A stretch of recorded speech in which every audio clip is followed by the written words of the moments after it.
African countries on Thursday slowed their call for the top human rights body of the United Nations to launch its most intense scrutiny on the hot-button issues of police brutality and systemic racism in the United States, after American officials led back-channel talks to air opposition to anti-West and anti-American ideas, diplomats said.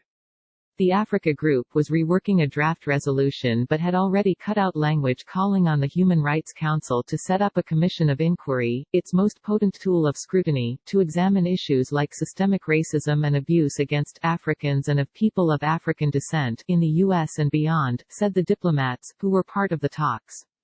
Once tabled, the text was expected to come up for a vote on Friday or Monday, the Council office said.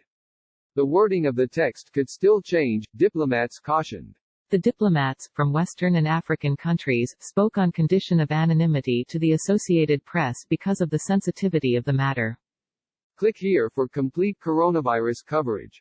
The outreaching, as one European diplomat put it, by U.S. officials to other delegations on the issue comes even though the United States sits on the sidelines. The Trump administration pulled the U.S. out of the 47-member state council in 2018, citing its alleged anti-Israel bias and acceptance of autocratic regimes with pock-marked rights records as members.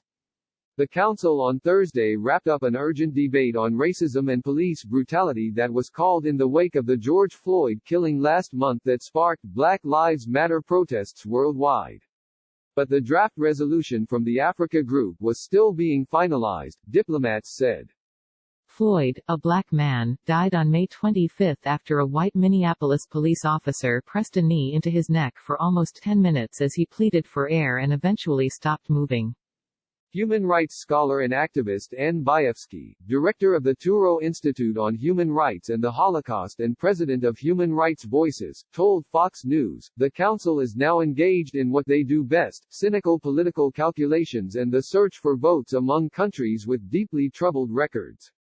Unfortunately, such maneuvering has little or nothing to do with providing meaningful support to the compelling victims of racism, discrimination and xenophobia.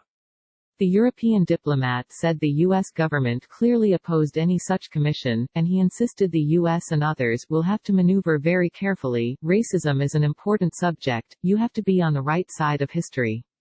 Another European diplomat credited the Africa Group for taking more time to flesh out its resolution and give other delegations time to send it back to their capitals.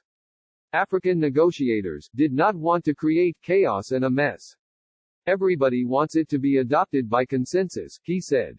One West African diplomat said pushback from powerful countries in such cases was common, and the U.S. was no exception. Asked whether U.S. officials had pressured any countries, a diplomat from Southern Africa quipped, "What do you think? I think you know the answer." In a statement to reporters Thursday, U.S. Ambassador Andrew Bremberg acknowledged shortcomings in the United States including racial discrimination and that we are not above scrutiny, but said any resolution on the topic that calls out countries by name should be inclusive, noting the many countries where racism is a problem. Coronavirus, what you need to know. Some Western countries argued the U.S. is a democracy with a solid, transparent legal system and didn't deserve the same level of Commission of Inquiry scrutiny like that trained on countries like Syria, whose government has fought a civil war has left hundreds of thousands of people dead.